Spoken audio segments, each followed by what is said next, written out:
Good morning, everyone. Happy Sunday. I am so glad you are joining me today. Before we talk about today's worship service, let's sing a quick song to welcome everyone that has joined us. Hello, everybody. How do you do? How do you do? How do you do? Hello, everybody. How do you do? God loves you today. Thank you for singing with me. Today is the second Sunday after Christmas. It is also the Sunday we will celebrate Epiphany. Have you heard that word before? Do you want to say it with me? Epiphany. It's the holiday where we remember the Magi, or the three kings, visiting baby Jesus and bringing gifts. Epiphany takes place 12 days after Christmas, which would be this Wednesday, but we'll celebrate today since it's Sunday. We will hear 3 readings today. The first reading is from the book of Psalms. We will hear a prayer today. Sometimes our psalms are like poems or songs. Today's is a prayer for a king. We will hear, "May all kings fall down before him, all nations give him service. For he delivers the needy when they call, the poor and those who have no helper." Our second reading is from the book of Isaiah. Isaiah is a prophet.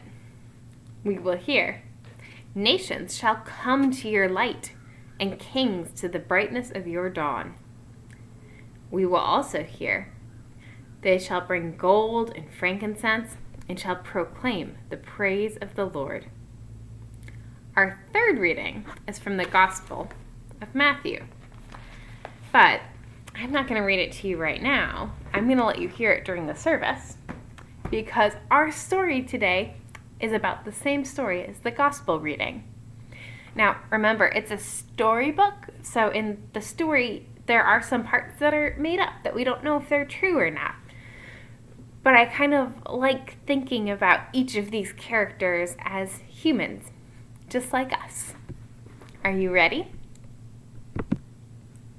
Home by Another Way, A Christmas Story, by Barbara Brown Taylor and illustrated by Melanie Cataldo.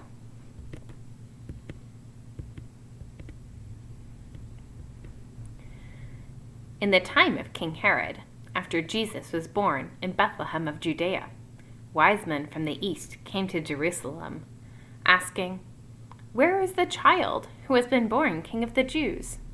For we observed his star at its rising, and have come to pay him homage." Once upon a time, there were 3 very wise men who were all sitting in their own countries, minding their own business, when a bright star lodged in the right eye of each one of them. The star was so bright that none of them could tell whether it was burning in the sky or in their own imaginations. But they were wise enough to know that it did not matter all that much. The point was, something beyond them was calling them, and it was a tug they had been waiting for all their lives. Each in his own country had tried books, tried magic, tried astrology. One had even lived on nothing but dried herbs boiled in water. Another had spent his entire fortune learning how to read and write in an ancient language. The third had learned how to walk on hot coals, though it did nothing for him beyond the great sense of relief he felt at the end. Despite their best efforts, all 3 of them still felt that something was missing. They were glad for a reason to get out of town, which was clearly where the star was calling them. Out, away from everything they knew how to manage and survive. Out from under the reputations they had built for themselves, the high expectations, the disappointing returns. And so they set out, one by one, each believing that he was the only one with a star in his eye, until they all ran into one another on the road to Jerusalem.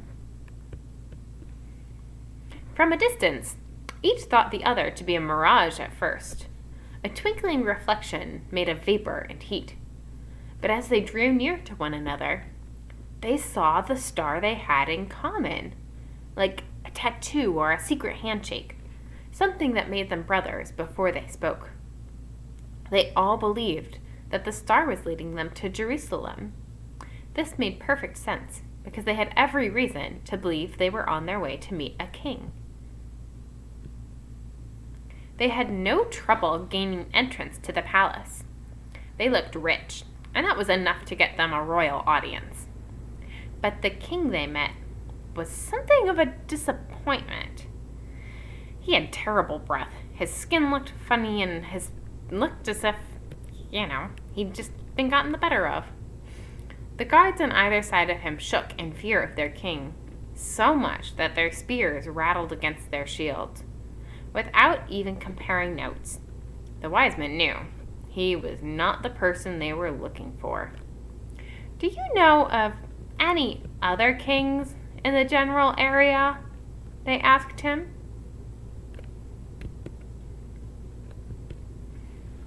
He had been picking his fingernails until then, letting them know how bored he was. But their question got his attention. He looked right at them for the first time. That was when he saw the star in each of their eyes. His own eyes grew perfectly round, like the eyes of a snake. The king asked the wise men if they would please excuse him for a moment. Then he stepped into his private chapel to confer with his clergy. They whipped out their old reference books, which smelled of mold, and told the king what he wanted to know. Yes, they said, there was something in the book of Micah about a new ruler for Israel, but nothing to get excited about. It was short. It had been there for a long time. It was unlikely that the men in the other room were fulfilling that prophecy. But sure, why not? Send the wise men to Bethlehem to check it out, to save the king a little money instead of doing his own research. So that was what the king did. He gargled, combed his hair, and went back to tell the wise men they should go to Bethlehem at once, with his blessing, on one condition, that they come back and tell him who his successor was, so that he could, send flowers to the new king? His breath smelled like pine sol when he said it, which made the men feel queasy. They knew something was not right. But once they were back out in the night air, they could see the star in the sky again, and it set their minds at rest. There's the star. They followed it right to the doorway of a one-room house in Bethlehem. It was a perfectly nice place, modest but well-built, though not the kind of place where they had expected to find a king. A dog was sniffing the woodpile under the eaves in hopes of a mouse. Someone was practicing the lute next door, going over the same notes again and again. The smell of dinner was still in the air. Wheat cakes, cooked on a griddle, greased with sheep's fat, lentils with lots of garlic, and rice. The place looked so simple, they might never have chosen it themselves. But since the star had chosen it for them, they knocked. When the door opened, the couple standing behind it almost died of fright. Not that the wise men noticed. With their arms full of gifts, they crowded into the small space, bumping their turbans on the rafters and snagging their robes on the rough furniture. All they could see was the baby, who was not afraid and whose right eye shone with the same star they had seen before they ever left home. There he is. Do you know who this baby is? It was him, then, whoever he was. They did not have a clue, but they knew what to do. They got on their knees and bowed their heads. Then they gave him the things that they had brought for him: gold, frankincense, and myrrh. All the wrong things they could see now. Things he had no use for. They should have brought him goat's milk, a warm blanket, something shiny to hang above his crib. But how could they have guessed? The child's parents were gracious. They thanked the strangers for their expensive gifts and held them up for the baby to see.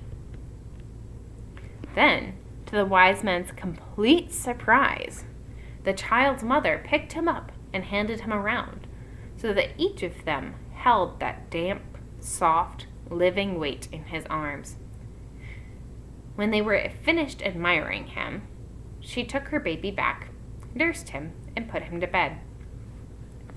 Then, before the light coming through the window of the house had entirely gone out, the three wise men fell asleep right where they sat.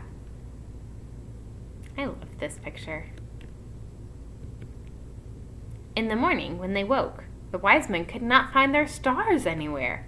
They searched each other's eyes, but the stars were gone. Frantically, they looked in all the corners and under the chairs. The baby's mother even shook out his blankets. But still, no stars. Soon the wise men calmed down and said, "Never mind, we do not need them anymore."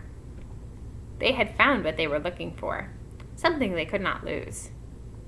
As much as they hated to, they added, they had better be on their way. They would not be going back through Jerusalem, they said. All three of them had woken from the same identical dream, warning them to steer clear of the city. If anyone in Jerusalem knew anything at all, they would be here instead of there. Besides, none of the wise men's old maps worked anymore. They would have to find a new way home. So the wise men picked up their packs, which were lighter than before. Then they lined up in front of the baby to thank him for the gifts he had given them. "What in the world are you talking about?" the baby's mother said, laughing. "For the scent and weight and skin of a baby," said the first wise man, who had no interest in living on herbs anymore. "For this home and the love here," said the second wise man, who could not remember how to say it in the ancient language. "For a really great story," said the third wise man, who thought that telling it might do a lot more for him than walking on hot coals. Then the wise men walked outside, stretched, kissed the baby goodbye, and went home by another way. The end.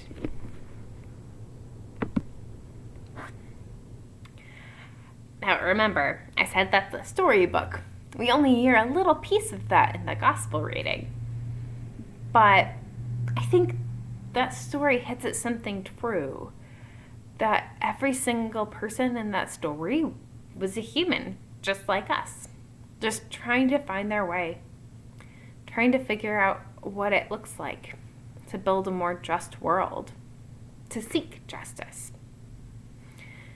To close today, I want to sing about that joyful light and dark inside of each of us, since the wise men in our story followed that bright star. So will you sing the first verse of This Little Light of Mine with me? Ready? This little light of mine, I'm gonna let it shine. This little light of mine, I'm gonna let it shine. This little light of mine, I'm gonna let it shine, let it shine, let it shine, let it shine. I hope you really enjoy this service today. Bye!